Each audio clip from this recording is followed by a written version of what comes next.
আদালতে যাওয়ার পথে দেওরের প্রেমের প্রস্তাব পেলাম আমি। আমার ঘরোয়া হিংসার মামলায় আদালতে দেওর আমার সঙ্গে এসেছিল আইনজীবীর সাথে দেখা করতে। আমার স্বামীর বিরুদ্ধে সাক্ষ্য দিতে রাজি হয়েছিল। কোর্ট থেকে ফেরার সময় গাড়িতে হঠাৎ ব্রেক কষে দেওর আমার দিকে ফিরে বলল, বুদি, আর কতদিন এভাবে লড়বে? আমি আর সহ্য করতে পারছি না। তোমাকে দেখে আমার হৃদয় কেঁদে ওঠে। আমি তোমাকে ভালোবাসি, আমার স্ত্রী হিসেবে পেতে চাই। ভাইয়ার এই মামলার ফাঁকে ডিভোর্স নিয়ে আমাকে বিয়ে করোগ। আমি কাঁদতে কাঁদতে তার দিকে তাকালাম।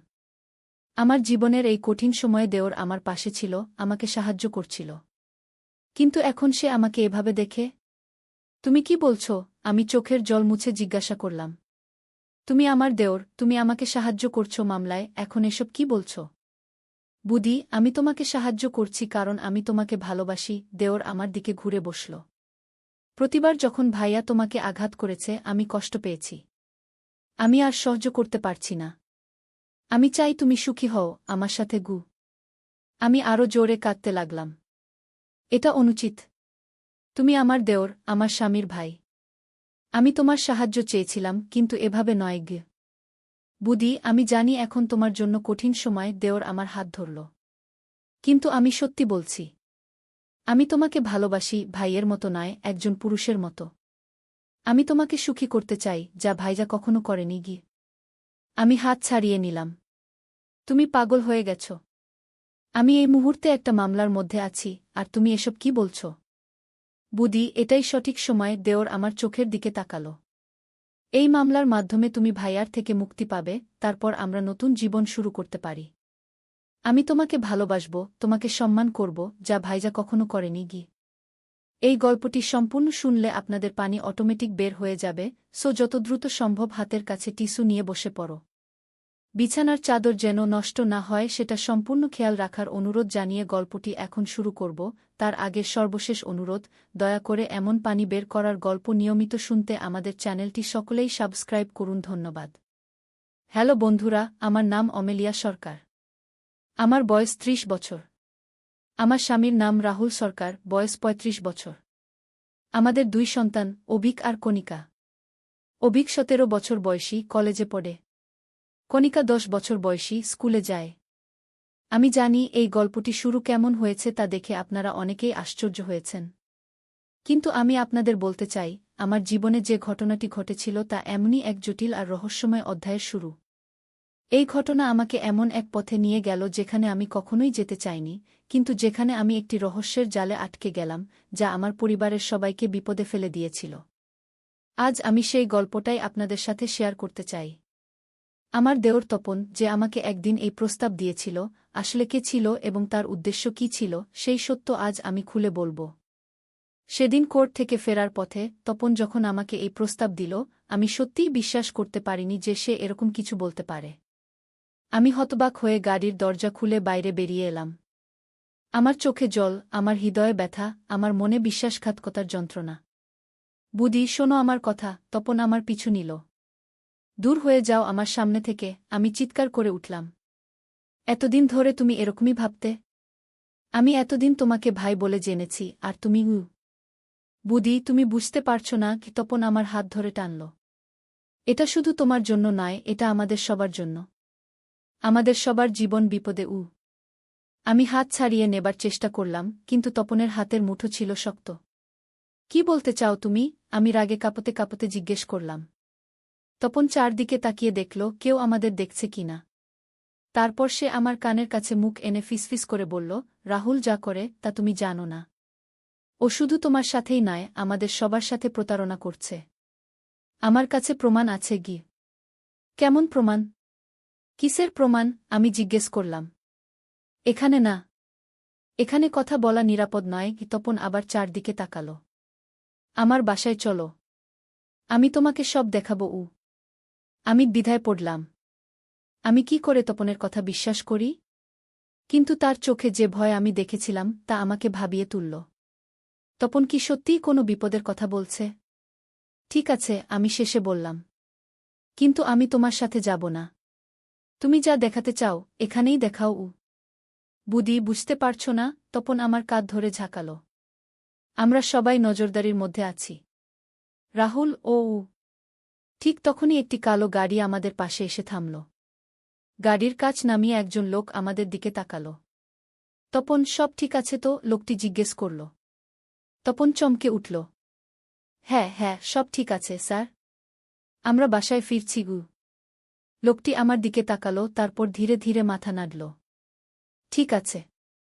সাবধানে থাকবেন গু। গাড়িটি চলে গেলে তপন আমার দিকে ফিরল। দেখলে?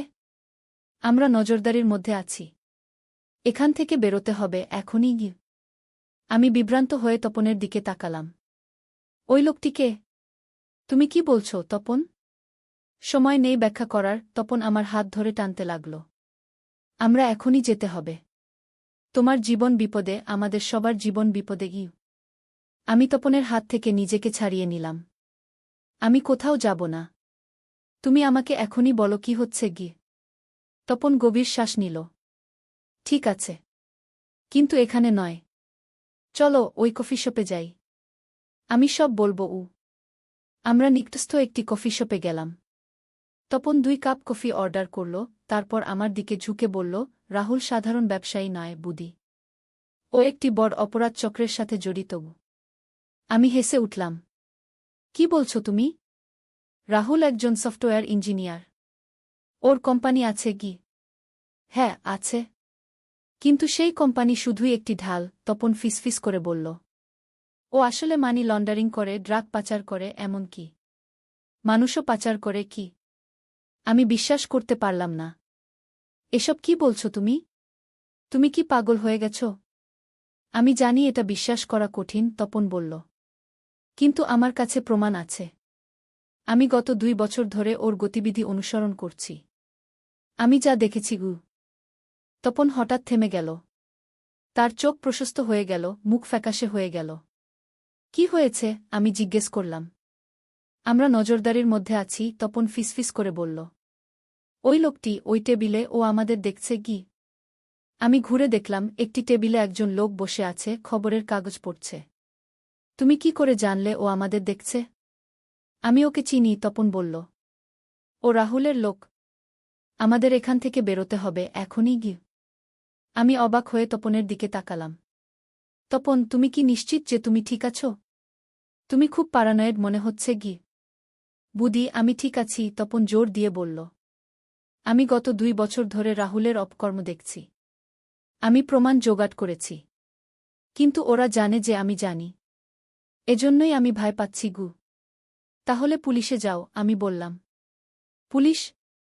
পুলিশ ওদের পকেটে। তপন হেসে উঠল। যে লোকটি আমাদের দেখে গেল, ও একজন পুলিশ অফিসার। ও রাহুলের লোক।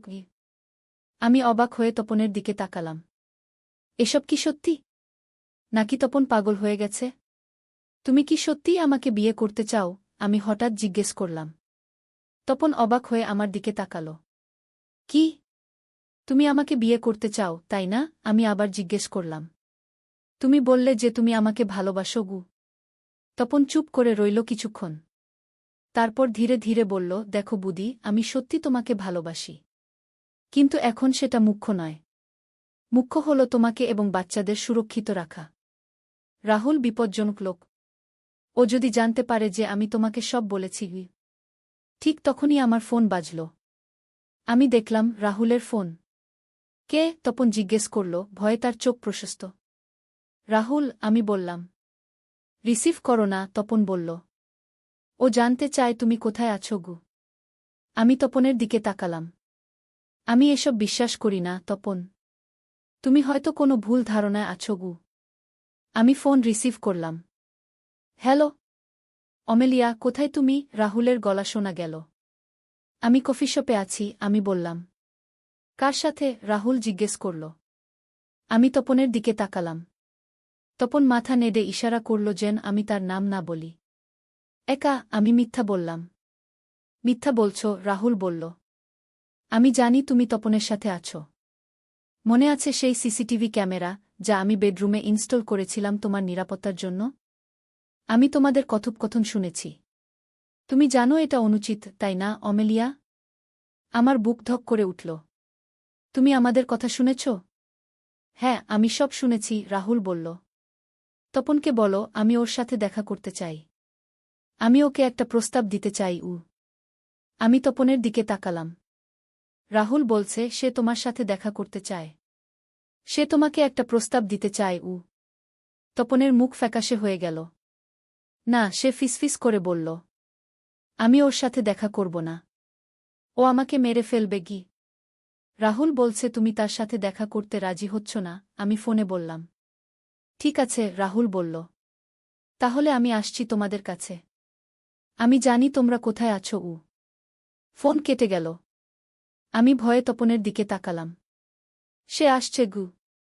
তপন উঠে দাঁড়াল। আমাদের এখান থেকে যেতে হবে এখনই।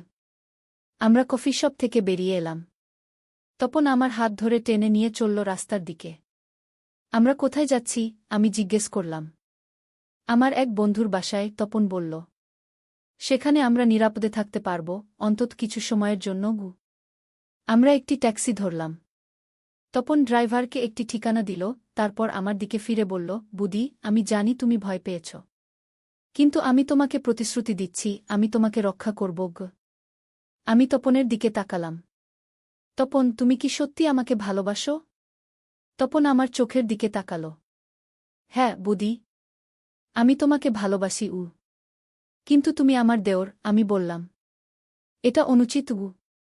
কখনো কখনো যা ঠিক মনে হয় তা সঠিক নয়, তপন বলল। আর কখনো কখনো যা অনুচিত মনে হয় তাই একমাত্র সঠিক পথ। ট্যাক্সি একটি পুরানো বাড়ির সামনে এসে থামল। আমরা নেমে পড়লাম। তপন আমাকে নিয়ে ভেতরে গেল। সিঁড়ি দিয়ে উঠে তৃতীয় তলায় একটি ফ্ল্যাটের সামনে দাঁড়াল। এটা কার বাসা? আমি জিজ্ঞেস করলাম। আমার এক বন্ধুর, তপন বলল। ও আমাদের সাহায্য করবে। তপন দরজায় নক করল। কিছুক্ষণ পর দরজা খুলে গেল। একজন মধ্যবয়সী পুরুষ দাঁড়িয়েছিল। অরুণ, তপন বলল। আমাদের সাহায্য লাগবে। অরুণ আমাদের দিকে তাকাল, তারপর দরজা পুরোপুরি খুলে দিল। ভেতরে এসো। আমরা ভেতরে ঢুকলাম। অরুণ দরজা বন্ধ করে দিল। তো এটাই সেই মহিলা? অরুণ আমার দিকে তাকিয়ে জিজ্ঞেস করল। হ্যাঁ, তপন বলল। এই অমেলিয়া, রাহুলের স্ত্রী। অরুণ আমার দিকে হাত বাড়াল। আমি অরুণ। আমি সিআইডি অফিসার। আমি অবাক হয়ে তপনের দিকে তাকালাম। সিআইডি? তুমি একজন পুলিশ অফিসারকে বলেছ? অরুণ আমার বন্ধু, তপন বলল। ও আমাদের সাহায্য করবে। বসো। অরুণ ইশারা করল সোফার দিকে। আমরা কথা বলি। আমরা বসলাম। অরুণ আমার দিকে তাকিয়ে বলল, তপন আমাকে সবকিছু বলেছে। তোমার স্বামী রাহুল একটি বড় অপরাধ চক্রের সাথে জড়িত। আমরা গত 2 বছর ধরে তার গতিবিধি অনুসরণ করছি। আমি বিশ্বাস করতে পারছিলাম না। আমার স্বামী, যার সাথে আমি এতদিন একসাথে ছিলাম, সে একজন অপরাধী? এটা কি সত্যি হতে পারে? কিন্তু রাহুল একজন সফটওয়্যার ইঞ্জিনিয়ার, আমি বললাম। তার নিজের কোম্পানি আছে। আমাদের জীবন সাধারণ। আমরা তুমি যা দেখছ সবই একটি ভান, অরুণ বলল। রাহুলের কোম্পানি আসলে একটি ঢাল। ও সেখান দিয়ে অবৈধ অর্থ পাচার করে। আমি এসব বিশ্বাস করি না, আমি মাথা নেড়ে বললাম। দেখাও ওকে, তপন অরুণকে বলল। অরুণ উঠে দাঁড়াল এবং একটি ল্যাপটপ নিয়ে এল। সে ল্যাপটপ খুলে কিছু ফাইল খুলল। এই দেখো। অরুণ ল্যাপটপ আমার দিকে ঘুরিয়ে দিল। আমি স্ক্রিনে দেখলাম রাহুল কিছু লোকের সাথে কথা বলছে। তারা কি নিয়ে আলোচনা করছে তা আমি শুনতে পেলাম না, কিন্তু রাহুলের হাবভাব অস্বাভাবিক লাগল। সে যেন একজন ভিন্ন মানুষ। এটা কিছুই প্রমাণ করে না, আমি বললাম। রাহুল অনেক লোকের সাথে ব্যবসা করে। অরুণ ল্যাপটপে আরেকটি ফাইল খুলল। এবার দেখো। এবার আমি দেখলাম রাহুল একটি বেসমেন্টে দাঁড়িয়ে আছে। বেসমেন্টে অনেকগুলো বড় বাক্স রাখা। রাহুল একটি বাক্স খুলল এবং ভেতর থেকে কিছু প্যাকেট বের করল। পাউডার ভর্তি প্যাকেট। এগুলো কি? আমি জিজ্ঞেস করলাম, আমার গলা শুকিয়ে গেল। হ্যাঁ, ড্রাগস, অরুণ বলল। রাহুল একটি বড় ড্রাগ চক্রের সাথে জড়িত। আমি ল্যাপটপের দিকে অবাক চোখে তাকিয়ে রইলাম। এসব কি সম্ভব? আমার রাহুল, আমার স্বামী, যে আমাকে এত ভালোবাসে বলে দাবি করে, সে কি আসলে একজন ড্রাগ ডিলার? এখনও বিশ্বাস হচ্ছে না, অরুণ জিজ্ঞেস করল। আরও দেখাই। তিনি আরেকটি ভিডিও খুললেন। এবার আমি দেখলাম রাহুল একটি বর বাড়িতে আছে। সেখানে অনেক মেয়ে। তারা যেন কোথাও যাবার জন্য প্রস্তুত হচ্ছে। এগুলো কারা? আমি জিজ্ঞেস করলাম। এরা ভিকটিম, অরুণ বলল। হিউম্যান ট্রাফিকিংয়ের শিকার। রাহুল এদের বিদেশে পাচার করে কি? আমি হতবাক হয়ে ল্যাপটপের দিকে তাকিয়ে রইলাম। আমার বুকের ভেতর যেন কেউ একটা ভারী পাথর চেপে ধরেছে। আমি শ্বাস নিতে পারছিলাম না। এটা অসম্ভব, আমি বললাম, আমার চোখে জল এসে গেল। রাহুল এমন হতে পারে না আগি। আমি জানি এটা তোমার জন্য কঠিন। তপন আমার পাশে বসে আমার হাত ধরল। কিন্তু এটাই সত্য। রাহুল একজন অপরাধী। আর এখন সে তোমাকেও বিপদে ফেলতে পারে গু। আমি তপনের দিকে তাকালাম। কেন? আমি তো কিছুই জানি না গি। কিন্তু এখন তুমি জানো, অরুণ বলল। আর তোমার ও তপনের মধ্যে যে কথা হয়েছে রাহুল তা শুনেছে। সে জানে যে তুমি সত্য জানতে চাও। সে তোমাকে বিশ্বাস করবে না এখন। তাহলে আমি কি করব? আমি কাঁদতে কাঁদতে জিজ্ঞেস করলাম। আমাদের সাহায্য করো, অরুণ বলল। আমরা রাহুলকে গ্রেপ্তার করতে চাই, কিন্তু আমাদের প্রমাণ দরকার। তুমি আমাদের সেই প্রমাণ জোগাড় করতে সাহায্য করতে পারো? কিভাবে? আমি জিজ্ঞেস করলাম। রাহুলের কম্পিউটারে একটি হার্ড ড্রাইভ আছে, তপন বলল। সেখানে সব তথ্য আছে, কাদের সাথে ব্যবসা করে, কত টাকা, কোথায় পাচার করে, সবকিছু। আমাদের সেটা দরকার। কিন্তু আমি কিভাবে সেটা পাব? আমি জিজ্ঞেস করলাম। আমরা একটা প্ল্যান করব, অরুণ বলল। কিন্তু তোমাকে আমাদের সাহায্য করতে হবে গি। আমি চিন্তা করতে লাগলাম। আমি কি করব? রাহুলকে বিশ্বাসঘাতকতা করব? কিন্তু যদি এসব সত্যি হয়, যদি রাহুল সত্যিই একজন অপরাধী হয়, তাহলে আমার বাচ্চারা? আমি হঠাৎ মনে করলাম। অভিক আর কণিকা, তারা কোথায়? তারা নিরাপদে আছে, তপন বলল। আমি তাদের স্কুল থেকে নিয়ে এসেছি। তারা অন্য একটি সেফ হাউসে আছে গি। তুমি তাদের নিয়ে এসেছ? আমি চমকে উঠলাম। কেন? কারণ রাহুল যে কোনো উপায়ে আমাদের খুঁজে বের করার চেষ্টা করবে, তপন বলল। ও বাচ্চাদের ব্যবহার করতে পারে কি? না, আমি চিৎকার করে উঠলাম। রাহুল কখনোই বাচ্চাদের ক্ষতি করবে না। সে তাদের ভালোবাসে গু। তুমি তাকে চেনো না, বুদি, তপন বলল। তুমি জানো না সে কি করতে পারে গি। আমি হাত দিয়ে মুখ ঢেকে ফেললাম। আমার পুরো জগৎ যেন ভেঙে পড়ছে। আমি কিছুই বুঝতে পারছিলাম না, কাকে বিশ্বাস করব জানছিলাম না। আমি বাচ্চাদের দেখতে চাই, আমি বললাম। ঠিক আছে, অরুণ বলল। আমরা তোমাকে তাদের কাছে নিয়ে যাব। কিন্তু প্রথমে তুমি কি আমাদের সাহায্য করবে? আমি তপনের দিকে তাকালাম, তারপর অরুণের দিকে। যদি এসব সত্যি হয়, যদি রাহুল সত্যিই এত ভয়ানক হয়, তাহলে আমি অবশ্যই সাহায্য করব। কিন্তু আমি প্রথমে আমার বাচ্চাদের দেখতে চাই। ঠিক আছে, অরুণ সম্মত হল। চলো আমরা যাই। আমরা অরুণের গাড়িতে করে রওনা দিলাম। অরুণ ড্রাইভ করছিল, তপন পাশের সিটে বসেছিল, আর আমি পিছনে। আমি জানালা দিয়ে বাইরে তাকিয়েছিলাম, মনে নানা চিন্তা ঘুরপাক খাচ্ছিল। কত দূর? আমি জিজ্ঞেস করলাম। আর বেশি নয়, অরুণ বলল। আমরা প্রায় পৌঁছে গেছি। তখনই আমি লক্ষ্য করলাম আমরা শহরের বাইরে যাচ্ছি। রাস্তার দুপাশে গাছপালা বাড়ছে, বাড়িঘর কমে যাচ্ছে। আমরা কোথায় যাচ্ছি? আমি জিজ্ঞেস করলাম। এটা তো শহরের বাইরের দিকে গি। হ্যাঁ, অরুণ বলল। সেফ হাউস শহরের বাইরে গু। আমি একটু অস্বস্তি বোধ করলাম। কিন্তু তোমরা বাচ্চাদের এত দূরে নিয়ে গেলে কেন? তপন আমার দিকে ফিরে তাকাল। বুদি, চিন্তা করো না। বাচ্চারা ভালো আছে। আমরা ওদের নিরাপদে রাখতে চেয়েছিলাম গু। আমি মাথা নাড়লাম, কিন্তু আমার মনে একটা অদ্ভুত অনুভূতি হচ্ছিল। কিছু একটা ঠিক নেই। আমরা একটি নির্জন রাস্তা ধরে চলছিলাম। অরুণ গাড়ির গতি কমিয়ে দিল এবং একটি পাশের রাস্তায় ঢুকল। সেই রাস্তা আরও নির্জন, দুপাশে ঘন গাছপালা। এটা কোনো রাস্তা? আমি জিজ্ঞেস করলাম। শর্টকাট, অরুণ বলল। এই রাস্তা দিয়ে যাওয়া দ্রুত।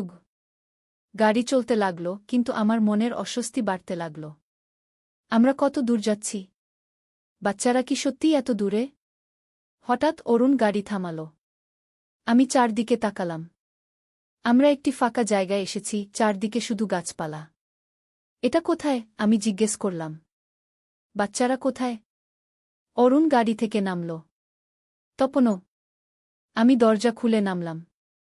বাচ্চারা কোথায়? আমি আবার জিজ্ঞেস করলাম। তপন আর অরুণ একে অপরের দিকে তাকাল। তারপর অরুণ পকেট থেকে একটা গান বের করল। আমি ভয়ে পিছিয়ে গেলাম। এটা কি? কি হচ্ছে? দুঃখিত বুদি, তপন বলল। আমাদের পাস কোনো পথ নেই। আমি বিশ্বাস করতে পারছিলাম না। তোমরা কারা? বাচ্চারা কোথায়? বাচ্চারা ঠিকই আছে, অরুণ বলল। তারা বাসায় আছে, নিরাপদে। তাহলে এসব কি? আমি চিৎকার করে উঠলাম। তোমরা আমাকে কেন এখানে নিয়ে এসেছ? কারণ তুমি জানতে চেয়েছিলে, তপন বলল। তুমি সত্য জানতে চেয়েছিলে? কোন সত্য? আমি কাঁদতে কাঁদতে জিজ্ঞেস করলাম। তোমরা আমাকে কি সত্য দেখাতে চাও? তপন আমার দিকে এগিয়ে এলো। সত্য হল, রাহুল কোনো অপরাধী নয়। রাহুল তোমাকে ভালোবাসে। রাহুল একজন ভালো মানুষ। কি? আমি অবাক হয়ে তপনের দিকে তাকালাম। তাহলে তুমি মিথ্যা বলেছিলে? কেন? কারণ আমি তোমাকে চাই, তপন বলল। আমি সত্যিই তোমাকে ভালোবাসি বুদি। আমি চাই তুমি আমার হও। আমি বিশ্বাস করতে পারছিলাম না। এসব কি পাগলামি? তুমি আমাকে অপহরণ করেছ? না, অপহরণ নয়, তপন বলল। আমি তোমাকে মুক্তি দিতে চাই। রাহুলের কাছ থেকে মুক্তি। আমি মুক্তি চাই না, আমি চিৎকার করে উঠলাম। আমি আমার পরিবারকে চাই। আমি আমার বাচ্চাদের কাছে যেতে চাই। অরুণ গান আমার দিকে তাক করল। দুঃখিত, কিন্তু তোমাকে যেতে দেওয়া যাবে না। আমি ভয়ে কাঁপতে লাগলাম। তোমরা আমাকে মেরে ফেলবে? না না, তপন বলল। আমরা তোমাকে মারব না। আমরা শুধু তোমাকে একটি নতুন জীবন দিতে চাই। আমি নতুন জীবন চাই না, আমি কাঁদতে কাঁদতে বললাম। আমি আমার পুরানো জীবন চাই। আমার পরিবার চাই। তপন আমার দিকে আরও এগিয়ে এলো। বুদি, শোনো আমার কথা। আমি তোমাকে ভালোবাসি। আমি তোমাকে সুখী করতে চাই। আমি রাগে ফেটে পড়লাম। আমাকে ছুঁজো না। তুমি একটা মানসিক রোগী। তুমি আমাকে অপহরণ করেছ। তপন থমকে গেল। তার চোখে রাগ ফুটে উঠল। আমি তোমাকে ভালোবাসি, আর তুমি আমাকে পাগল বলছ? তুমি পাগল, আমি বললাম। তুমি আমাকে মিথ্যা বলে ভয় দেখিয়ে এখানে নিয়ে এসেছ। তপন হঠাৎ আমার কাছে এসে আমার হাত ধরে ফেলল। আমি চাই না তোমাকে এভাবে কথা বলতে। আমি তোমাকে ভালোবাসি। আমি হাত ছাড়াতে চেষ্টা করলাম, কিন্তু তপনের হাতের মুঠো শক্ত। ছাড়ো আমাকে। চুপ, অরুণ চিৎকার করে উঠল। তোমরা দুজনেই চুপ করো। আমাদের বেশি সময় নেই। তপন আমার দিকে তাকালো। বুদি, তুমি কি আমার সাথে যাবে? আমি তোমাকে সুখী করব। কখনোই না, আমি দৃঢ়ভাবে বললাম। আমি আমার স্বামীকে ভালোবাসি। আমি আমার পরিবারকে ভালোবাসি। তপনের চোখে রাগ আরও বাড়ল। তুমি রাহুলকে ভালোবাসো? সেই রাহুল যে তোমাকে মারধর করে? যে তোমাকে সম্মান করে না? রাহুল আমাকে কখনোই মারধর করেনি, আমি বললাম। সে আমাকে ভালোবাসে। তুমি মিথ্যা বলেছ। ও কি বলছে? অরুণ জিজ্ঞেস করল। ও মিথ্যা বলছে, তপন বলল। রাহুল ওকে মারধর করে। আমি দেখেছি। না, আমি জোর দিয়ে বললাম। রাহুল কখনোই আমাকে মারেনি। তুমি মিথ্যা বলছ। অরুণ আমার দিকে তাকাল। তাহলে কোর্ট কেস? ঘরোয়া হিংসার মামলা? কোনো মামলা নেই, আমি বললাম। আমরা কোর্টে গিয়েছিলাম আমাদের সম্পত্তির একটা বিষয় নিয়ে। অরুণ তপনের দিকে তাকাল। তুমি আমাকে মিথ্যা বলেছ? তপন অস্বস্তি নিয়ে দাঁড়িয়ে রইল। না, আমি মিথ্যা বলিনি। ও মিথ্যা বলছে। আমি মিথ্যা বলছি না, আমি বললাম। রাহুল আমাকে কখনোই মারেনি। আমাদের সুখী পরিবার আছে। অরুণ গানটা তপনের দিকে ঘোরাল। তুমি আমাকে মিথ্যা বলেছ। তুমি আমাকে একটা মেয়েকে অপহরণ করতে বলেছ। তপন পিছিয়ে গেল। না, আমি সত্যি বলেছি।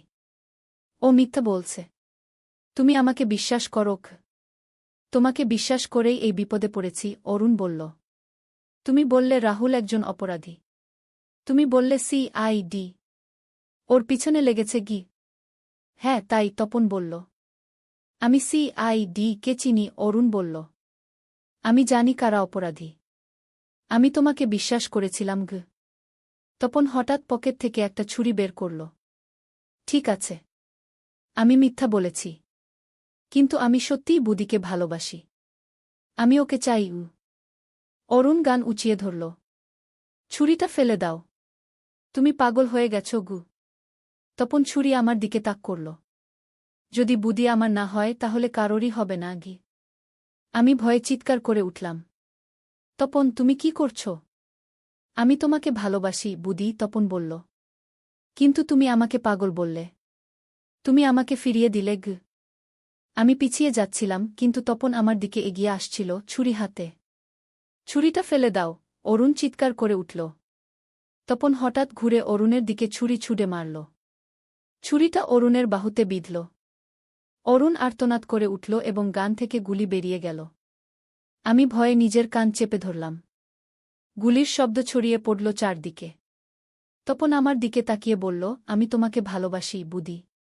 আমি সত্যিই তোমাকে ভালোবাসি। তারপর সে মাটিতে লুটিয়ে পড়ল। তার বুক থেকে রক্ত বেরিয়ে আসছিল। আমি হতবাক হয়ে দাঁড়িয়ে রইলাম। ঘটনাগুলো এত দ্রুত ঘটে গেল যে আমি কিছুই বুঝতে পারছিলাম না। অরুণ তার বাহু চেপে ধরে মাটিতে বসে। নদীর ধারে এক গ্রাম। প্রথম অধ্যায়, শুরুর কথা। পদ্মা নদীর ধারে ছোট্ট একটা গ্রাম, নামটা হল কুসুমপুর। এই গ্রামে বাস করত একটা ছেলে, তার নাম রাকিব। রাকিবের বয়স মাত্র ২২ বছর। লেখাপড়ায় ভালো ছিল সে, কিন্তু টাকার অভাবে ঢাকা বিশ্ববিদ্যালয়ে ভর্তি পরীক্ষা দিতে পারেনি। এখন গ্রামের স্কুলে পড়ায়। মাসে বেতন পায় ১০,০০০ টাকা।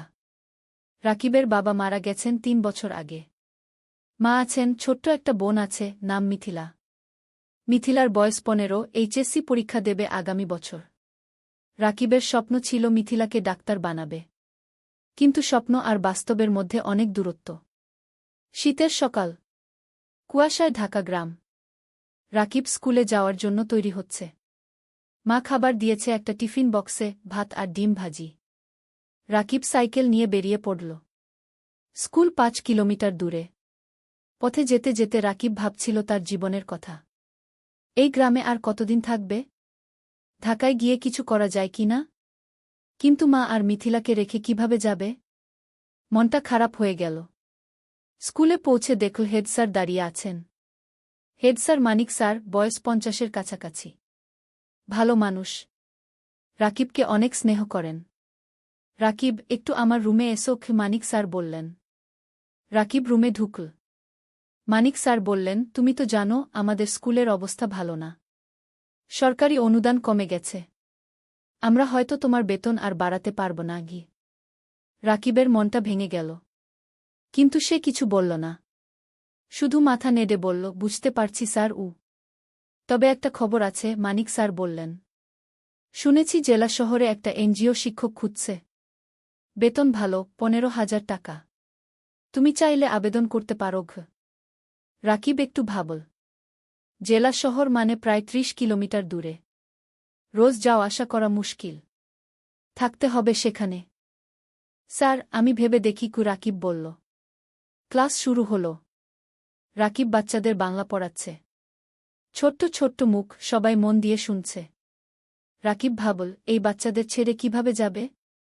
স্কুল ছুটির পর রাকিব বাড়ি ফিরল। মা রান্না করছে। মিথিলা পড়াশোনা করছে। রাকিব মাকে বলল এনজিওর কথা। মা চুপ করে রইল কিছুক্ষণ। তারপর বলল, ভাই, তুমি যা ভালো মনে করো তাই করো। আমরা সামলে নেব। কিন্তু রাকিব দেখল মায়ের চোখে পানি। দ্বিতীয় অধ্যায়, নতুন সিদ্ধান্ত। সেই রাতে রাকিব ঘুমাতে পারল না। বারবার একই চিন্তা মাথায় আসছে। কি করবে? এখানে থাকবে নাকি নতুন জায়গায় যাবে? পরদিন শুক্রবার। ছুটির দিন। রাকিব সকালে উঠে নদীর ধারে গেল। পদ্মা নদী। শীতকালে পানি কমে যায়, বালুর চর জেগে ওঠে। রাকিব একটা চরের উপর বসল। দূরে মাছ ধরা নৌকা দেখা যাচ্ছে। রাকিব ছোটবেলার কথা ভাবল। বাবা জীবিত ছিলেন তখন। বাবাও মাছ ধরতেন। একদিন নৌকা উল্টে গিয়ে বাবা ডুবে মারা যান। সেদিন থেকে রাকিবের জীবন বদলে গেল। লেখাপড়া ছেড়ে দিতে হল। মাকে সাহায্য করতে হল। হঠাৎ কেউ পেছন থেকে ডাকল, রাকিব ভাই। রাকিব ফিরে তাকাল। দেখল তার বন্ধু সাজিদ দাঁড়িয়ে আছে। সাজিদ ঢাকায় থাকে, প্রাইভেট কোম্পানিতে চাকরি করে। গ্রামে এসেছে ঈদের ছুটিতে। সাজিদ, কবে এলি? রাকিব খুশি হল। গতকাল এলাম। তোর খোঁজেই এসেছিলাম। সাজিদ পাশে বসল। দুই বন্ধু অনেকক্ষণ গল্প করল। সাজিদ বলল তার চাকরির কথা, ঢাকার জীবনযাপনের কথা। রাকিব শুনল চুপচাপ। তারপর সাজিদ জিজ্ঞেস করল, তুই এই গ্রামে আর কতদিন পড়ে থাকবি? ঢাকায় চলে আয় না। আমি তোকে চাকরি খুঁজে দেবগু। রাকিব মাথা নাড়ল। মা আর মিথিলাকে রেখে কিভাবে যাব? ওদেরকে নিয়ে আয়। ঢাকায় ভাড়া বাসায় থাকবি, সাজিদ বলল। তোকে তো জানি। ঢাকায় এক রুম ভাড়া নিতে কত টাকা লাগে? আমার সামর্থ্য আছে। রাকিব তিক্ত হাসল। সাজিদ কিছু বলল না। সে জানে রাকিবের সমস্যা। দুপুরে রাকিব বাড়ি ফিরল। মা খাবার দিয়েছে। ভাত, ডাল আর একটা মাছ। রাকিব খেতে খেতে ভাবছিল, জীবনটা কেন এত কঠিন? খাওয়ার পর মিথিলা এল। ভাইয়া, আমার পরীক্ষার ফি দিতে হবে। 5,000 টাকা গু। রাকিবের মাথায় হাত। এই মাসে বেতন পাবে 10,000 টাকা। তার মধ্যে বাড়ি ভাড়া 3,000, মায়ের ওষুধ 2,000, খরচপাতি 3,000। পরীক্ষার ফি দেবে কোথা থেকে? চিন্তা করিস না, ব্যবস্থা হবে কি, রাকিব বলল। কিন্তু ব্যবস্থা হবে কিভাবে? রাকিব জানে না। সেই রাতে রাকিব মনস্থির করল, সে জেলা শহরে এনজিওর চাকরির জন্য আবেদন করবে। 15,000 টাকা হলে অনেক কিছু করা যাবে। তৃতীয় অধ্যায়, নতুন পথ। সোমবার সকালে রাকিব জেলা শহরে গেল। এনজিওর অফিস খুঁজে পেল। একটা 3তলা বিল্ডিং। ভেতরে ঢুকে নাম লিখল রিসেপশনে। কিছুক্ষণ পর ডাক পড়ল। একটা রুমে ঢুকল রাকিব। দেখল একজন ভদ্রমহিলা বসে আছেন। বয়স 40-এর কাছাকাছি। হাসি মুখ। বসুন। আপনার নাম? মহিলা জিজ্ঞেস করলেন। রাকিব। রাকিব হোসেন। আপনার সার্টিফিকেট? রাকিব ব্যাগ থেকে সার্টিফিকেট বের করে দিল। মহিলা দেখলেন। আপনি গ্রামে পড়ান? মহিলা জিজ্ঞেস করলেন। জি মাম। 3 বছর ধরে। ভালো। আমরা গ্রামের স্কুলে কাজ করি। আপনার অভিজ্ঞতা কাজে লাগবে গু। মহিলা আরও কিছু প্রশ্ন করলেন। রাকিব উত্তর দিল। তারপর মহিলা বললেন, ঠিক আছে, আমরা আপনাকে জানাব। 1 সপ্তাহের মধ্যে ফোন করব। রাকিব বের হয়ে এল। মনটা একটু হালকা লাগল। হয়তো চাকরি হবে। কিন্তু সমস্যা হলো অন্য জায়গা। রাকিব গ্রামে ফিরে দেখল মা অসুস্থ হয়ে পড়েছে। জ্বর হয়েছে। ডাক্তার ডেকে আনতে হল। ডাক্তার ওষুধ লিখে দিল। ওষুধের দাম 1,000 টাকা। রাকিবের পকেটে 5 টাকা ছিল। বাকি 5 টাকা ধার করতে হল পাশের বাড়ির কাকার কাছে। মা শুয়ে শুয়ে বলল, ভাই, তুমি জেলা শহরে চাকরি নিও না। আমরা এখানে থাকি গু। না মা, তোমার চিকিৎসার জন্য টাকা লাগবে। মিথিলার পড়াশোনার জন্য টাকা লাগবে। আমাকে ভালো চাকরি করতে হবে কি? রাকিব বলল। পরের সপ্তাহে রাকিবের ফোন এল। এনজিও থেকে চাকরি হয়েছে। পরের মাস থেকে জয়েন করতে হবে। রাকিব খুশি হল। কিন্তু সাথে সাথে চিন্তাও হল, জেলা শহরে থাকবে কোথায়? বাসা ভাড়া নিতে হবে। সেই টাকা কোথায়? রাকিব মানিক স্যারের কাছে গেল। সব বলল। মানিক স্যার শুনলেন। তারপর বললেন, তুমি চিন্তা করো না। আমার জেলা শহরে একটা ছোট্ট ফ্ল্যাট আছে, খালি পড়ে আছে। তুমি সেখানে থাকতে পারো। প্রথম 3 মাস ভাড়া লাগবে না গি। রাকিবের চোখে পানি এল। স্যার, আপনি গু। তুমি ভালো ছেলে। তোমার উন্নতি হোক, এটাই চাই। মানিক স্যার হাসলেন। রাকিব স্যারের পা ছুঁয়ে সালাম করল। চতুর্থ অধ্যায়, জেলা শহরে নতুন জীবন। পরের মাসের প্রথম দিনে রাকিব জেলা শহরে চলে এল। মা আর মিথিলা গ্রামে রইল। রাকিব ঠিক করল সপ্তাহে একদিন গ্রামে যাবে।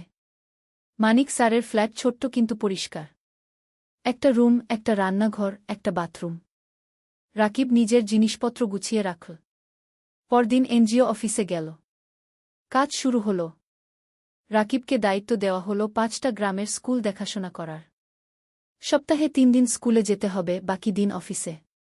প্রথম দিন রাকিব একটা গ্রামে গেল। স্কুলটা খুবই খারাপ অবস্থায়।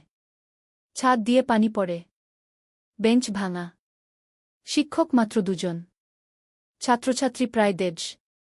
রাকিব শিক্ষকদের সাথে কথা বলল। তারা বলল অনেক সমস্যার কথা। বেতন কম, সরকারি সাহায্য নেই, অনেক বাচ্চা স্কুল ছেড়ে দিয়েছে। রাকিব বুঝল এখানে অনেক কাজ করার আছে। সে মনস্থির করে ভালোভাবে কাজ করবে। সন্ধ্যায় রাকিব ফ্ল্যাটে ফিরল। একা একা রান্না করল, ভাত আর ডিম ভাজি। খেয়ে শুয়ে পড়ল। মায়ের কথা মনে পড়ল, মিথিলার কথা মনে পড়ল। রাকিব মাকে ফোন করল। মা, কেমন আছো? ভালো আছি। তুমি খেয়েছ? মা জিজ্ঞেস করল। হ্যাঁ মা। তুমি ওষুধ খেয়েছ তো? খেয়েছি। মিথিলা পড়াশোনা করছে। তুমি চিন্তা করো না আগে। ফোন রেখে রাকিব ঘুমিয়ে পড়ল। দিন যাচ্ছে। রাকিব কাজে মন দিচ্ছে। সে দেখছে স্কুলগুলোর অবস্থা ধীরে ধীরে ভালো হচ্ছে। এনজিও থেকে সাহায্য আসছে। নতুন বেঞ্চ এসেছে। ছাদ মেরামত হয়েছে। শিক্ষকদের ট্রেনিং দেওয়া হচ্ছে। রাকিব খুশি। তার মনে হচ্ছে সে কিছু ভালো কাজ করছে। 3 মাস পর রাকিব প্রথম বেতন পেল। 15,000 টাকা। রাকিব সাথে সাথে 10,000 টাকা মাকে পাঠিয়ে দিল। বাকি 5,000 টাকা দিয়ে নিজের খরচ চালাবে। মা ফোন করে কাঁদল। ভাই, তুমি এত টাকা পাঠালে তোমার কি হবে? মা, তুমি চিন্তা করো না, আমার হয়ে যাবে। তুমি ভালো থাকো গো। রাকিবের মনে হল জীবনে প্রথমবার সে কিছু করতে পারছে। 5ম অধ্যায়, নতুন বন্ধুত্ব। এনজিও অফিসে রাকিবের সহকর্মী অনেক। তার মধ্যে একজন মেয়ে আছে, নাম তানিয়া। তানিয়া ঢাকা থেকে এসেছে। লেখাপড়া করেছে ঢাকা বিশ্ববিদ্যালয়ে। খুব মেধাবী। কিন্তু গ্রামের মানুষের জন্য কাজ করতে চায়। তাই এনজিওতে জয়েন করেছে। তানিয়া আর রাকিব প্রায় একসাথে মাঠে কাজ করে। স্কুলে যায়। শিক্ষকদের সাথে কথা বলে। বাচ্চাদের পড়ায়। ধীরে ধীরে তানিয়া আর রাকিবের মধ্যে বন্ধুত্ব হল। তানিয়া রাকিবকে অনেক কিছু শেখায়। কিভাবে প্রজেক্ট প্ল্যান করতে হয়, কিভাবে রিপোর্ট লিখতে হয়, কিভাবে মানুষের সাথে কথা বলতে হয়। রাকিব তানিয়াকে শেখায় গ্রামের জীবন সম্পর্কে, গ্রামের মানুষের সমস্যা সম্পর্কে, কিভাবে তাদের সাহায্য করা যায়। একদিন তানিয়া রাকিবকে জিজ্ঞেস করল, তুমি কি বিয়ে করেছ? রাকিব হেসে বলল, না, বিয়ের কথা ভাবার সময় নেই। এখন পরিবারের দায়িত্ব আছে গু। তোমার পরিবার কেমন? তানিয়া জিজ্ঞেস করল। রাকিব তার মা আর মিথিলার কথা বলল। বাবার মৃত্যুর কথা বলল। কিভাবে সে সংসার চালাচ্ছে সেই কথা বলল। তানিয়া শুনল চুপচাপ। তারপর বলল, তুমি খুব সাহসী গু। রাকিব কিছু বলল না, শুধু হাসল। সময় যাচ্ছে। রাকিবের কাজ ভালো হচ্ছে। এনজিও থেকে তাকে প্রশংসা করা হচ্ছে। বেতনও বাড়ল। এখন 17,000 টাকা পায়। রাকিব সপ্তাহে একদিন গ্রামে যায়। মাকে দেখে আসে। মিথিলার পড়াশোনা দেখে দেয়। মিথিলা এখন কলেজে পড়ছে। সে ডাক্তার হতে চায়। একদিন মা রাকিবকে বলল, ভাই, তোর বিয়ের কথা ভাবা উচিত কি? রাকিব হাসল। মা, এখনো সময় আছে। আগে মিথিলাকে প্রতিষ্ঠিত করি কি। কিন্তু তোর বয়স হয়ে যাচ্ছে। আমি চিন্তায় থাকি কি, মা বলল। তুমি চিন্তা করো না মা, সব ঠিক হবে। 6ষ্ঠ অধ্যায়, প্রেম আর স্বপ্ন। 1 বছর পার হয়ে গেল। রাকিব এখন এনজিওতে প্রজেক্ট কোঅর্ডিনেটর। বেতন 20,000 টাকা। সে এখন একটা ভাড়া বাসায় থাকে। মাসে ভাড়া 5,000 টাকা। তবু মাকে প্রতি মাসে 12,000 টাকা পাঠায়। মিথিলা খুব ভালো ফলাফল করেছে। সে মেডিকেল কলেজে ভর্তি হতে চায়। কিন্তু ভর্তি পরীক্ষার জন্য কোচিং করতে হবে। কোচিং ফি অনেক। রাকিব চিন্তায় পড়ল। কোথা থেকে টাকা আসবে? তানিয়া বুঝতে পারল রাকিবের সমস্যা। একদিন সে বলল, রাকিব, তুমি কিছু চিন্তিত মনে হচ্ছে কি? রাকিব মিথিলার কথা বলল। তানিয়া বলল, আমি আমার এক বন্ধুকে জানি। সে ঢাকায় মেডিকেল কোচিং সেন্টার চালা। আমি তাকে বলবো। হয়তো কম ফিতে তোমার বোনকে ভর্তি করে নেবে গি। রাকিব অবাক হল। তুমি এত সাহায্য করছো কেন? তানিয়া চুপ করে রইল কিছুক্ষণ। তারপর বলল, কারণ তুমি ভালো মানুষ গো। রাকিব কিছু বলল না। কিন্তু মনের ভেতর একটা অনুভূতি হল।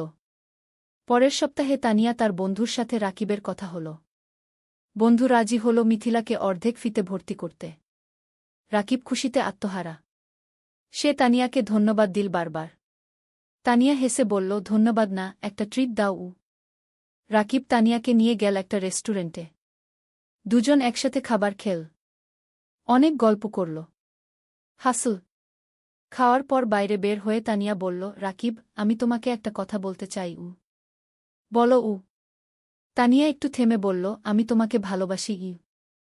রাকিব স্তব্ধ হয়ে গেল। কি বলবে বুঝতে পারল না। তানিয়া বলল, আমি জানি এটা হঠাৎ শোনাচ্ছে। কিন্তু 1 বছর ধরে তোমার সাথে কাজ করছি। তোমার চরিত্র, তোমার পরিবারের প্রতি দায়িত্ববোধ, তোমার সততা, সব কিছু দেখেছি। তুমি আমার মনে জায়গা করে নিয়েছ। রাকিব কিছুক্ষণ চুপ করে রইল। তারপর বলল, তানিয়া, আমি জানি না কি বলবো। তুমি ঢাকার মেয়ে, উচ্চশিক্ষিত। আমি একজন সাধারণ গ্রামের ছেলে। আমার পরিবার গরিব। আমার অনেক দায়িত্ব আছে। তানিয়া রাকিবের হাত ধরল। এগুলো আমার কাছে কোনো সমস্যা নয়। আমি তোমাকে চাই, তোমার টাকা বা স্ট্যাটাস নয়। রাকিবের চোখে পানি এল। তানিয়া, আমি তোমাকে কিছু দিতে পারব না। তুমি আমাকে ভালোবাসা দিতে পারবে। সততা দিতে পারবে। এটাই যথেষ্ট। রাকিব তানিয়ার দিকে তাকাল। তারপর বলল, আমিও তোমাকে ভালোবাসি। কিন্তু ভয় পাচ্ছি। কিসের ভয়? তানিয়া জিজ্ঞেস করল। ভয় পাচ্ছি তোমার পরিবার রাজি হবে না। ভয় পাচ্ছি আমি তোমাকে সুখী করতে পারব না। তানিয়া হাসল। আমার পরিবার আমাকে বিশ্বাস করে। আমি যদি খুশি থাকি, তারা খুশি থাকবে। আর তুমি আমাকে সুখী করতে পারবে কিনা সেটা সময় বলবে। আমরা একসাথে চেষ্টা করব। সেই রাতে রাকিব ঘুমাতে পারল না। সারারাত তানিয়ার কথা ভাবল। জীবনে প্রথমবার কেউ তাকে এভাবে ভালোবাসল। 7ম অধ্যায়, বাধা আর চ্যালেঞ্জ। পরের সপ্তাহে রাকিব গ্রামে গেল। মাকে সব কথা বলল। তানিয়ার কথা, প্রেমের কথা। মা শুনল চুপচাপ। তারপর বলল, মেয়ে কেমন? খুব ভালো মা। তুমি তাকে দেখলে পছন্দ করবে। তার পরিবার রাজি হবে? আমরা তো গরিব। মা চিন্তিত হল। তানিয়া বলেছে তার পরিবার তাকে বিশ্বাস করে। সমস্যা হবে না। মিথিলা খুশি হল। ভাইজা, তুমি বিয়ে করছ? আমি ভাবির সাথে দেখা করব। রাকিব হাসল। হ্যাঁ রে, তোকে নিয়ে যাব ঢাকায়। কিন্তু সমস্যা এল অন্য দিক থেকে। তানিয়া তার বাবা মাকে রাকিবের কথা বলল। প্রথমে তারা খুশি হল। কিন্তু যখন জানো রাকিব একজন এনজিও কর্মী, বেতন মাত্র 20,000 টাকা, তখন তারা আপত্তি করল। তানিয়ার বাবা বললেন, তানিয়া, তুমি ঢাকা বিশ্ববিদ্যালয় থেকে পাস করেছ। তুমি একজন ভালো চাকরিজীবী ছেলে পাবে। এই ছেলে তোমাকে কি দেবে? তানিয়া বলল, বাবা, আমি টাকার জন্য বিয়ে করছি না। আমি রাকিবকে ভালোবাসি। ভালোবাসা দিয়ে সংসার চলে না। তানিয়ার মা বললেন। বাবা, মা, রাকিব খুব সৎ এবং পরিশ্রমী। সে তার পরিবারের জন্য অনেক কষ্ট করছে। এরকম মানুষ এখন কমই আছে। তানিয়া বোঝানোর চেষ্টা করল। আমরা সময় চাই। আমরা ছেলেটাকে দেখতে চাই। তানিয়ার বাবা বললেন। তানিয়া রাকিবকে ফোন করে সব বলল। রাকিব শুনল। তারপর বলল, আমি জানতাম এটা হবে। তুমি হাল ছেড়ে দিও না। আমি তাদের বোঝাব। তানিয়া বলল। পরের মাসে রাকিব ঢাকায় গেল। তানিয়ার বাবা মার সাথে দেখা করল। তারা রাকিবকে অনেক প্রশ্ন করল। রাকিব সব সততার সাথে উত্তর দিল। তানিয়ার বাবা বললেন, তুমি তোমার ভবিষ্যৎ নিয়ে কি ভাবছ? তুমি সারা জীবন এনজিওতে থাকবে? রাকিব বলল, আঙ্কেল, আমি স্বপ্ন দেখি একদিন নিজের একটা স্কুল করব। গ্রামের গরিব ছেলে মেয়েদের বিনামূল্যে পড়াব। এটা আমার লক্ষ্য। তানিয়ার বাবা অবাক হলেন। তুমি কি জানো একটা স্কুল খুলতে কত টাকা লাগে? জানি আঙ্কেল। কিন্তু আমি বিশ্বাস করি যদি সততার সাথে চেষ্টা করি, একদিন সফল হব। তানিয়ার বাবা কিছু বললেন না। কিন্তু রাকিবের চোখে যে আগুন দেখলেন সেটা তাকে ভাবিয়ে তুলল। সেই রাতে তানিয়ার বাবা মা আলোচনা করলেন। তারপর তারা রাজি হলেন। কিন্তু একটা শর্ত দিলেন, রাকিবকে আরও ভালো চাকরি খুঁজতে হবে। রাকিব শর্ত মেনে নিল। অষ্টম অধ্যায়, নতুন সুযোগ। বিয়ের প্রস্তুতি শুরু হল। কিন্তু রাকিব চিন্তায় ছিল। বিয়েতে অনেক খরচ হবে। সেই টাকা কোথায়? তানিয়া বলল, আমরা সিম্পল বিয়ে করব। বেশি খরচ করব না আগে। কিন্তু তানিয়ার পরিবার বড় বিয়ে চায়। অনেক আত্মীয় স্বজন আছে। রাকিব টেনশনে ছিল। তখন মানিক স্যার তাকে ডাকলেন। স্যার বললেন, রাকিব, আমি শুনেছি তোমার বিয়ে হবে। আমি তোমাকে একটা উপহার দিতে চাই। স্যার একটা খাম দিলেন। খামে ছিল 50,000 টাকা। রাকিবের চোখ বড় হয়ে গেল। স্যার, এটা আমি নিতে পারব না গি। এটা উপহার। তুমি আমার ছাত্রের মতো। তুমি অবশ্যই নেবে। স্যার জোর করলেন। রাকিব স্যারকে জড়িয়ে ধরল। স্যার, আপনি আমার জন্য অনেক কিছু করেছেন গু। তুমি ভালো থাকো। এটাই চাই। এদিকে রাকিবের ভাগ্য ঘুরতে শুরু করল। একদিন এনজিওর ডিরেক্টর রাকিবকে ডাকলেন। বললেন, রাকিব, তোমার কাজ আমরা খুব পছন্দ করেছি। আমরা একটা নতুন প্রজেক্ট শুরু করছি। তুমি প্রজেক্ট ম্যানেজার হবে। বেতন হবে 35,000 টাকা গু। রাকিব বিশ্বাস করতে পারল না। 35,000 টাকা! এত টাকা কখনো কল্পনাও করেনি। স্যার, সত্যি? রাকিব জিজ্ঞেস করল। হ্যাঁ। তুমি যোগ্য। তুমি পারবে কি? ডিরেক্টর বললেন। রাকিব সাথে সাথে তানিয়াকে ফোন করল। তানিয়া খুশিতে চিৎকার করল। সেই সন্ধ্যায় রাকিব মাকে ফোন করল। সব বলল। মা কাঁদতে লাগল। খুশির কান্না। ভাই, আল্লাহ তোমার ভালো করেছে। তুমি অনেক কষ্ট করেছ কি? মা বলল। মা, এখন আমরা ভালো থাকব। মিথিলার পড়াশোনা ভালো হবে। তুমি সুস্থ থাকবে গু। বিয়ের দিন এল। সিম্পল কিন্তু সুন্দর বিয়ে। গ্রাম থেকে মা আর মিথিলা এসেছে। রাকিবের বন্ধুরা এসেছে। এনজিও অফিসের সবাই এসেছে।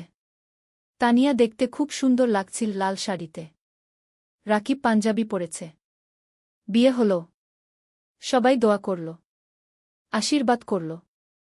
রাকিব আর তানিয়া নতুন জীবন শুরু করল। নবম অধ্যায়, স্বপ্ন পূরণের পথে।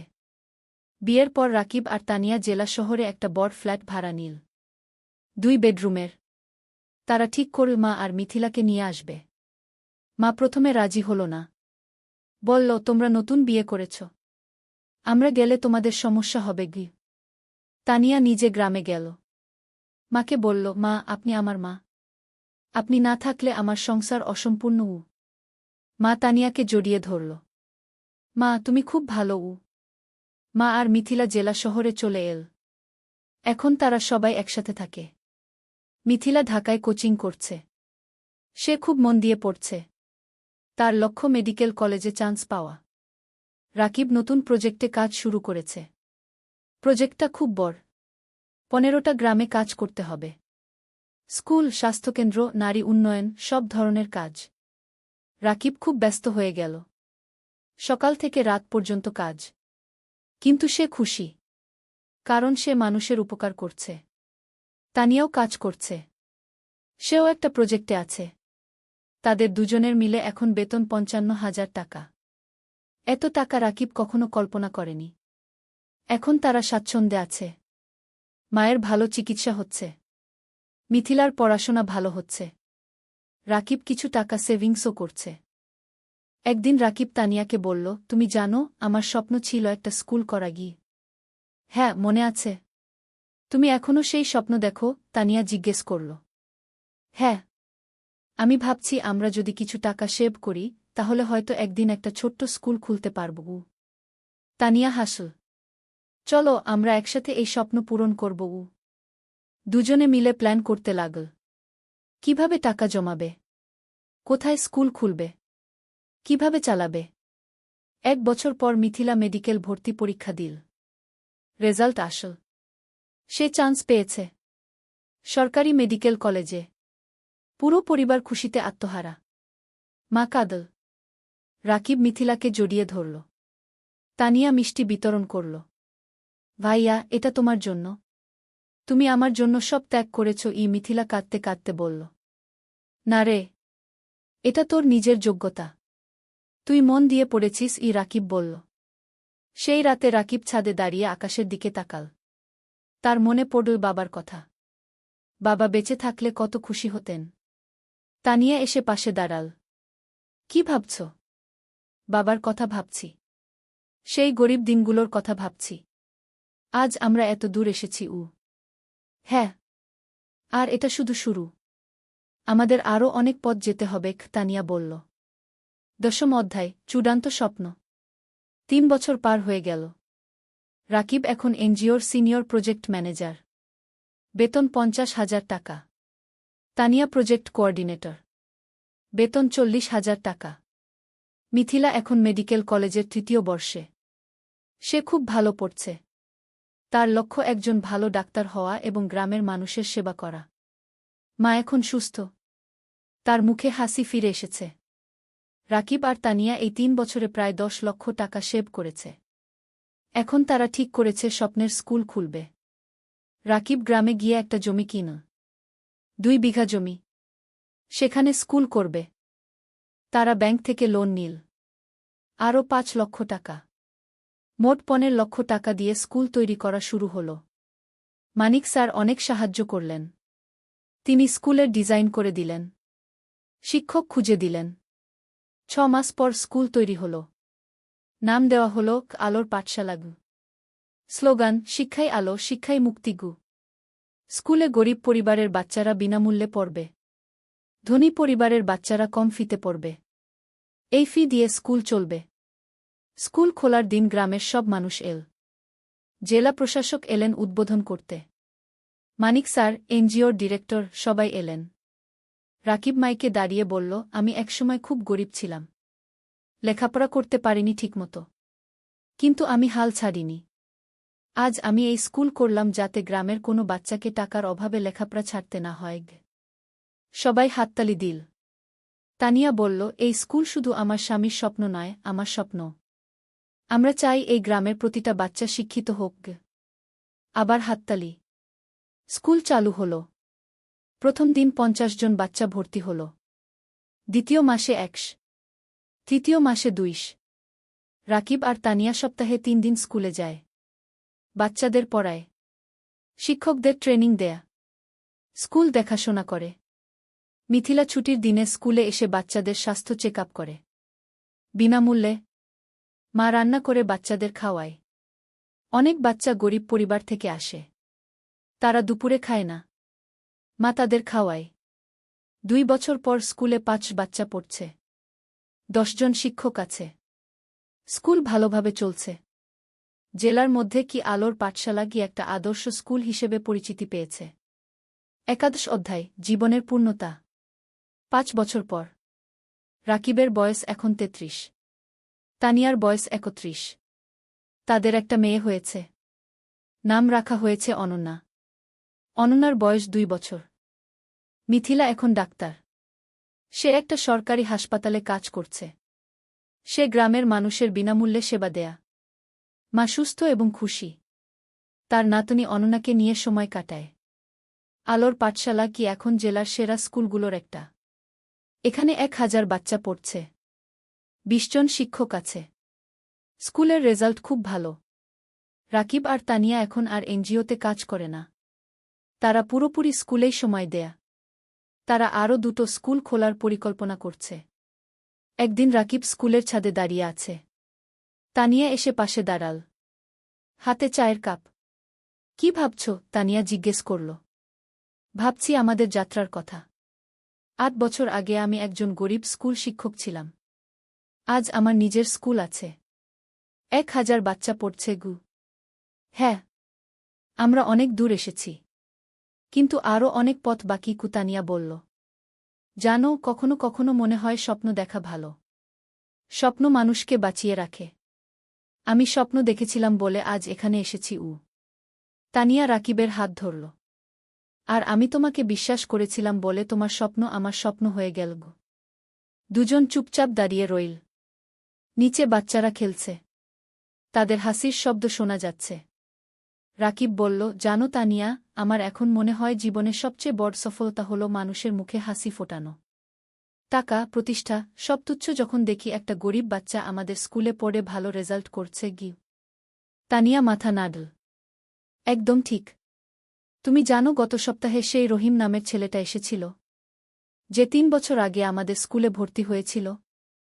হ্যাঁ, মনে আছে। তার বাবা রিকশা চালায়। সে ক্লাসে ফার্স্ট হয়েছে। তার বাবা এসে আমার পা ছুঁয়ে কাঁদছিল। বলছিল, আপনারা না থাকলে আমার ছেলে লেখাপড়া শিখতে পারত না। রাকিবের চোখ ভিজে গেল। এই মুহূর্তগুলোর জন্যই আমরা কাজ করি হঠাৎ অনন্যা দৌড়ে এল। বাবা, বাবা, দেখো আমি কি এঁকেছি। রাকিব মেয়েকে কোলে তুলে নিল। অনন্যা একটা ছবি দেখাল।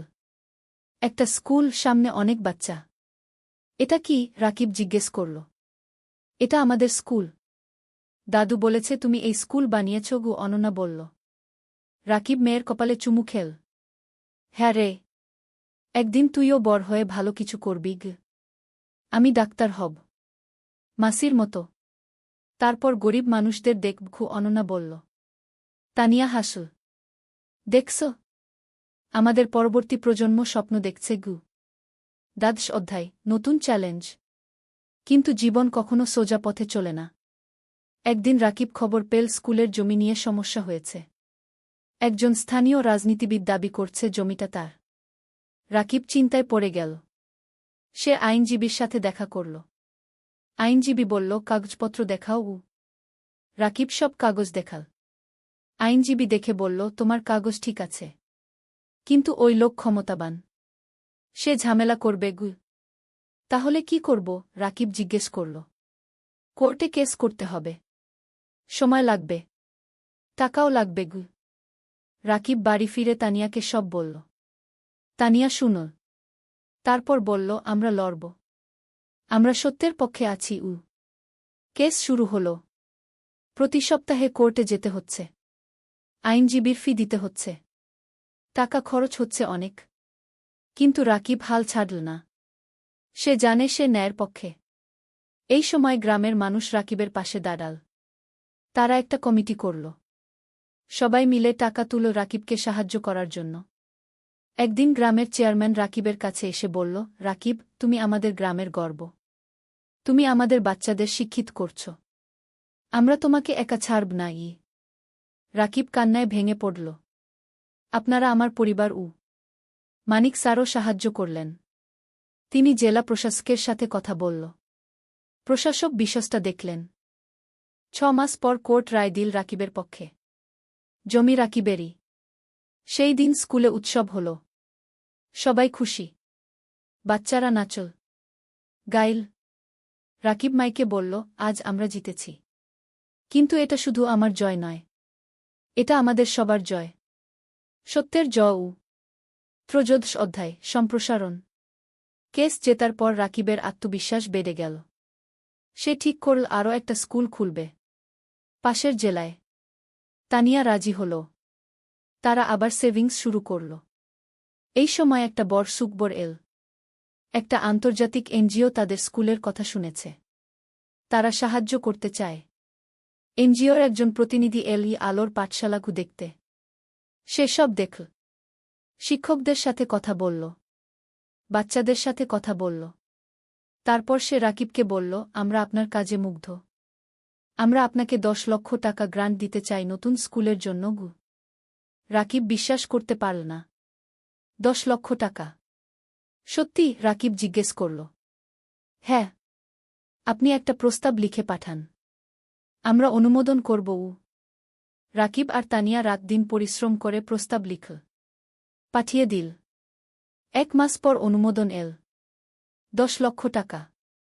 রাকিব পাশের জেলায় জমি কিনা। নতুন স্কুল তৈরি শুরু হল। এবার আরও বড় স্কুল, আরও ভালো সুবিধা। মিথিলা বলল, ভাইজা, নতুন স্কুলে একটা হেলথ ক্লিনিক বানাও। আমি সপ্তাহে একদিন এসে বাচ্চাদের দেখব। চমৎকার আইডিয়া, রাকিব বলল। নতুন স্কুলে একটা হেলথ ক্লিনিকও তৈরি হল। মিথিলা আর তার 2 জন সহকর্মী ডাক্তার সেখানে বিনামূল্যে সেবা দেয়া। নতুন স্কুলের নাম দেওয়া হল আলোর পাঠশালা, দুগ।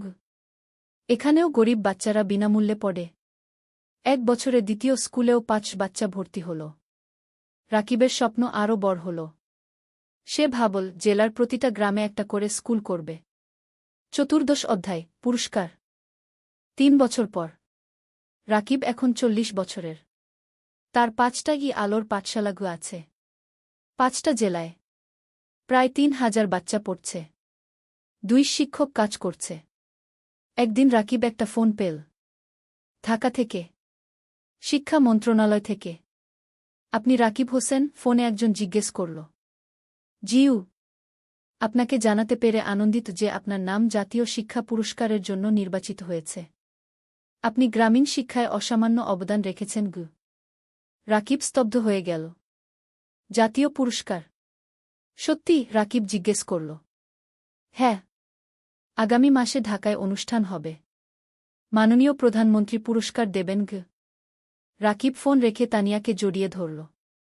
তান, আমরা জাতীয় পুরস্কার পেয়েছি। তানিয়া কাঁদতে লাগল। খুশির কান্না। তুমি পেরেছ? তুমি সত্যিই পেরেছ? মা খবর শুনে কাঁদল। ভাই, তোর বাবা বেঁচে থাকলে কত খুশি হতো উ। মিথিলা বলল, ভাইজা, তুমি আমার হিরো গো। অনন্যা, এখন ৭ বছর, বলল, বাবা, তুমি সবচেয়ে ভালো বাবা। পুরস্কারের দিন ঢাকা, বঙ্গভবন। রাকিব স্যুট পরেছে। তানিয়া শাড়ি পরেছে। মা, মিথিলা, অনন্যা সবাই গেছে। মানিক স্যারও গেছে। তিনি রাকিবকে বললেন, আমি গর্বিত তোমার শিক্ষক ছিলাম গো। অনুষ্ঠানে অনেক মানুষ। রাকিবের নাম ডাকা হল। সে মঞ্চে উঠল। প্রধানমন্ত্রী তাকে পুরস্কার দিলেন। একটা ক্রেস্ট, একটা সার্টিফিকেট আর ৫ লক্ষ টাকা। রাকিব মাইকে দাঁড়িয়ে বলল, আমি একজন সাধারণ গ্রামের ছেলে। আমার বাবা রিকশা চালাতেন। আমি গরিব পরিবার থেকে এসেছি। কিন্তু আমি স্বপ্ন দেখতে ছাড়িনি। আজ আমি এখানে দাঁড়িয়ে বলতে পারি, যে কেউ পারে যদি সে চেষ্টা করে গি। পুরো হল হাততালিতে মুখরিত হল। এই পুরস্কার শুধু আমার নয়। এটা আমার স্ত্রী তানিয়ার, আমার মায়ের, আমার বোন মিথিলার, আমার গুরু মানিক স্যারের, আর আমার সেই সব বাচ্চাদের যারা আলোর পাঠশালায় পড়ছে গু। আবার হাততালি। অনুষ্ঠান শেষ হল। সবাই বাড়ি ফিরল। সেই রাতে রাকিব ব্যালকনিতে দাঁড়িয়ে আকাশের দিকে তাকাল। তার মনে পড়ল সেই দিনের কথা যখন সে পদ্মা নদীর ধারে বসে ভাবছিল জীবন দিয়ে কি করবে। আজ সেই জীবন কত বদলে গেছে। তানিয়া এসে পাশে দাঁড়াল। কি ভাবছ? ভাবছি আমরা কত দূর এসেছি। আর ভাবছি আমাদের এখনো কত কাজ বাকি। হ্যাঁ, আমাদের স্বপ্ন এখনো শেষ হয়নি, তানিয়া বলল। ৫০ অধ্যায় উত্তরাধিকার। আরও ৫ বছর কেটে গেল। রাকিবের বয়স এখন ৪৫। তার ১০টা আলোর পাঠশালাগু আছে। ১০টা জেলায় ৬,০০০ বাচ্চা পড়ছে। ৪ শিক্ষক কাজ করছে। মিথিলা এখন একজন সফল ডাক্তার। সে নিজের একটা হাসপাতাল খুলেছে। গরিব মানুষদের বিনামূল্যে চিকিৎসা দেয়া। অনন্যা এখন ১২ বছর। সে আলোর পাঠশালাতেই পড়ছে। সে খুব মেধাবী। তার স্বপ্ন শিক্ষক হওয়া।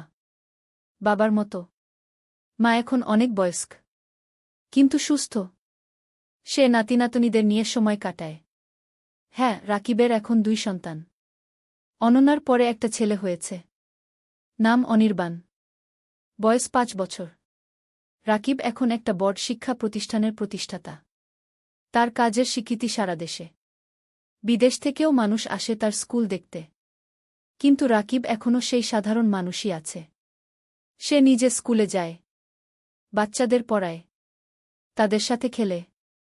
একদিন একজন সাংবাদিক রাকিবকে ইন্টারভিউ করতে এল। সে জিজ্ঞেস করল, আপনার সাফল্যের রহস্য কি? রাকিব হেসে বলল, রহস্য বলে কিছু নেই। শুধু ৩টা জিনিস, স্বপ্ন, পরিশ্রম আর সততা গু। আপনার ভবিষ্যৎ পরিকল্পনা? আরও ২০টা স্কুল খুলব, প্রতিটা জেলায়, যাতে কোনো বাচ্চা শিক্ষা থেকে বঞ্চিত না হয় গে। আপনি কি রাজনীতিতে আসবেন? অনেকে বলছে আপনি দেশের জন্য অনেক করতে পারবেন গে। রাকিব মাথা নাড়ল। না, আমি শিক্ষক থাকতে চাই। রাজনীতি আমার জায়গা নয়। সাংবাদিক আরও অনেক প্রশ্ন করল। রাকিব উত্তর দিল। সেই রাতে টিভিতে ইন্টারভিউ দেখানো হল। পুরো দেশ দেখল। অনেক মানুষ অনুপ্রাণিত হল রাকিবের গল্পে। পরের দিন রাকিবের ফোন বাজতে লাগল। অনেক মানুষ সাহায্য করতে চায়, ডোনেশন দিতে চায়, স্বেচ্ছাসেবক হতে চায়। রাকিব তানিয়াকে বলল, দেখছ, মানুষ ভালো কাজে এগিয়ে আসতে চায়, শুধু সুযোগ দরকার। তানিয়া বলল, হ্যাঁ, আর তুমি সেই সুযোগ তৈরি করেছ। শেষ অধ্যায়, জীবনের অর্থ। আরও 10 বছর পরের ঘটনা। রাকিবের বয়স এখন 55। চুলে পাক ধরেছে, কিন্তু চোখে এখনও সেই আগুন। তার এখন 25টা আলোর পাঠশালাগু আছে। 15,000 বাচ্চা পড়ছে, 1000-এর বেশি শিক্ষক কাজ করছে। মা আর বেঁচে নেই, 3 বছর আগে মারা গেছেন। শান্তিতে।